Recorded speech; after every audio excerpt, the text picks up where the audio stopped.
qaybtii lixaad waayihii iyo sheekooyinkii garaad wiilwaal.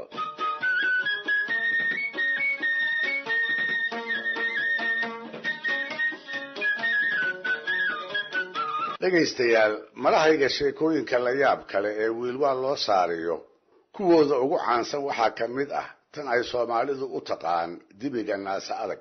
waa sheeko ay maahmaahi ka hadhay isla markaana inoo iftiimin karaysa siduu mar walba badbaadada naftiisa isha ugu hayn jiray iyo guud ahaan gacantii birta ahayd ee uu ku maamuli jiray dadkii uu u tali jiray. waxaa la yiri wiilwaal waxaa la walaal ahayd gabar yar oo ay isku bah ahaayeen, xigaalada kale oo idilna uu ka soo dhawaysan jiray.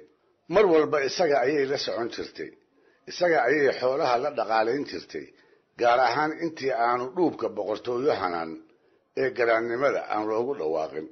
haddii uu reeraha dhex joogo iyo haddii uu bulsho lo-aadda ku maqan yahayba isaga ayay gacanyara u ahaydoo isaga ayaa agihiisa lagu arki jiray. waxay arrini sidaas ahaataba waagii dambe ayay gabadhii kortay. tuur bay muddoba lahayde maalintii dambe ayay tidcatayoo ka wiratay. waxay noqotay gashaanti guurgal ah oo sugaysa ninkii ay timahaas u furfuri lahayd. waxay soo baxday inan qurux dumar lagu wada kuunyey iyo bocor aan indhaha laga qaadi karin.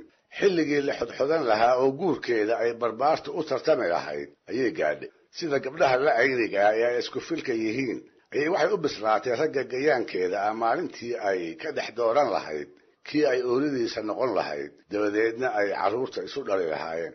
hase ahaatee taasi siday filaysay uma ay dhicin. gabdhaha waalkeeda ah halka habeen iyo dhalaarba ay barbaartu ag dhooban tahay, iyada midkoodna kuma soo hambaaso, iyada cidina xodxodo uguma timaado. waxaana jiray sabab maangal ah oo iyada iyo dhallinyaradii u soo hawoon lahayd kala fogaysay, oo yaa beer iyo wadna leh oo ku dhici karay in wiilwaal walaashii uu ku soo dhiirado. yaa isaga oo xodxodo doona inta golihiisa isa soo taaga gabadha soo hawaysan karay.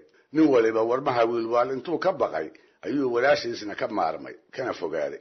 wuxuu barbaar waliba door biday inuu xidid kala yeesho oo reero kale uu xila ka doonto.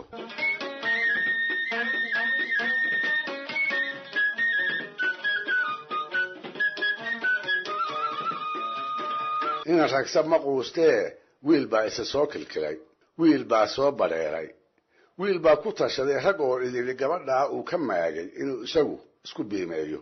mararka ay keligee tahay intuu ilbaadsado ayuu dhagaha ugu shubaa sheekooyin ay dhab u rabto oo isaga mooyee aan weligeed cid kale kula soo dhiiran. lo-oley bay ahaayeene inta badan lo-da dhexdeeda ayuu kula kulmaa kadib markuu hubsado inaan walaalkeed carriga ka dhoweyn. waxay haasaawaanba ugu dambaystii waxay labadoodii ku guulaysteen mid waliba inuu midka kale is-ogolaysiiyo, la isna aamino.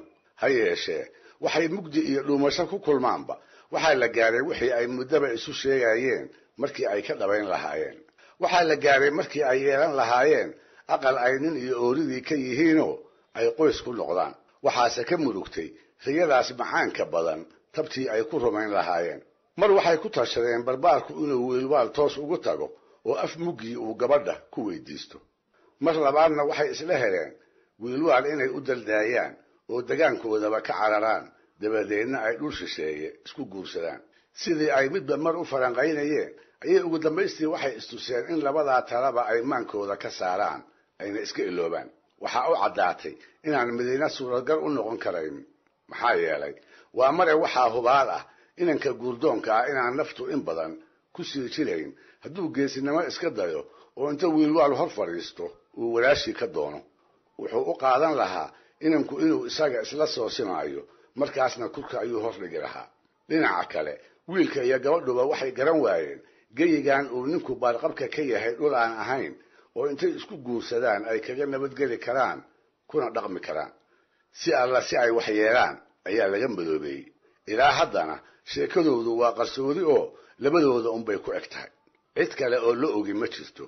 cid kale oo ay arrimahooda kala tashadaanna lama arko. maxaa yeelay waxay ka baqayeen haddii la ogaado inuu wiilwaal maqlo, dabadeedna uu qorshahooda dhexda ka kala jabiyo haddii uusan dilinba.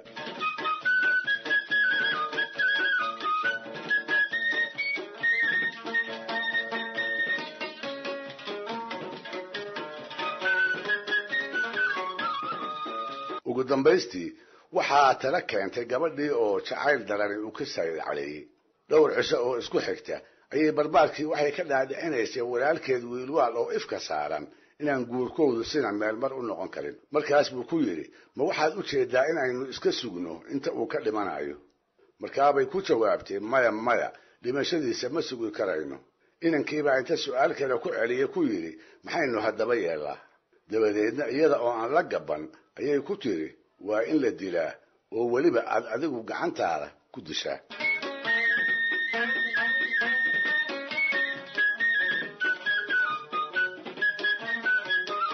mar kaliya ayuu gabadhii ku dhaygay oo isaga oo aan isogeyn waxa uu la soo booday dil wiilwaal dilbaa yaa beer iyo wadnara oo ku dhaca yaa sadagnaan ka heli kara markaas bay tiri hoy nin baa alla kaa dhigay walaalkay goorta uu degan yahay haddii aan kuu sheego soo ma dili karaysid wuxuu ku jawaabay oo heedhe miyaa lagu maray yaaba arkay wiilwaal oo dagan miyaad imalgaysaa waxay tiri aniga ayaa arkay oo aqaan goorta uu degan yahay adigu nin ma tahay kolkaas buu isaga oo aan ku qanacsanayn talada ay soo jeedinayso waxa uu weydiiyey oo waa goorta uu degan yahay waxay ku jawaabtay waa fiidkii xilliga ay odayadu golaha u soo hoyato ee si uu u liso uu weelka u qaato badanaa isaga oo hubkiisa dagaalka gacanta bidix ku wada haysta ayuu lo'dana midda midige ku lisaa waxay ku soo gabagabaysay arrintuusa bar walba sidaas ma aha waxaa lo'dayada ku jira sac tood ah xoog badan daddil ah si loo maaraana ay dhib tahay sacaas oo lagu magacaabo naasa adag wuxuu ku irmaan yahay oo lagu maaraa dibi uu dhalay oo isna itaal biiran ah sida hooyadiisna aan wax qaban karaa ay jirin haddaba marka uu sacaa lisaayo oo keliya ayuu hubka oo dhan meel iska dhigaa waana marka keliya ee uu degan yahay adiguna aad dili karaysid